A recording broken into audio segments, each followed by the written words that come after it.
Bonjour, aujourd'hui je vais vous lire trois poèmes de Guillaume Apollinaire. Commençons par la Tzigane.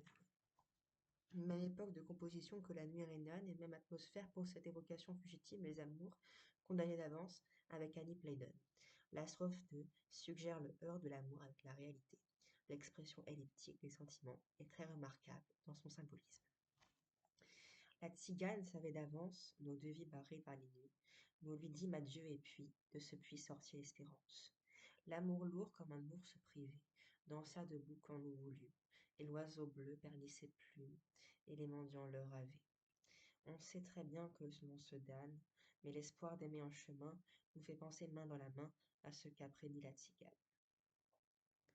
Corps de chasse.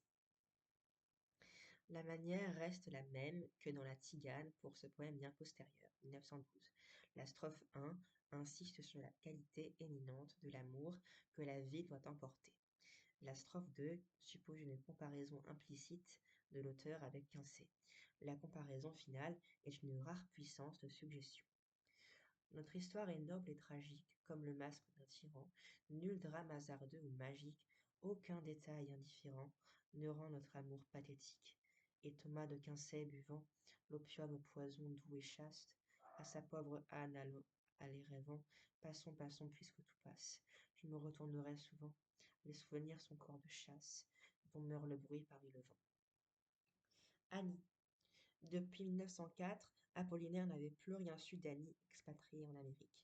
Dès 1906, il avait publié un curieux poème, plein d'inventions hardies et de cocasseries tristes, L'Émir-Cran de Landor Road, où il se voyait partant rejoindre la jeune fille. Pour l'impossible rencontre d'Annie, dans une Amérique imaginaire, son instinct l'a peu trompé. 40 ans plus tard, la fugitive d'autrefois vivait encore, non au Texas, mais en Californie. Le poète, qui a toujours refusé l'étiquette de simple fantaisiste, l'est pourtant ici. L'émotion et le regret sont voilés de blagues. Les deux amants, ombres muettes, restent liés l'un à l'autre, mais ce n'est plus que par un baroque détail vestimentaire. Sur la côte du Texas, entre Mobile et Galveston, il y a un grand jardin plein de roses. Il contient aussi une villa, qui est une grande rose. Une femme se promène souvent dans le jardin toute seule, et quand je passe sur la route bordée de tilleuls, nous nous regardons.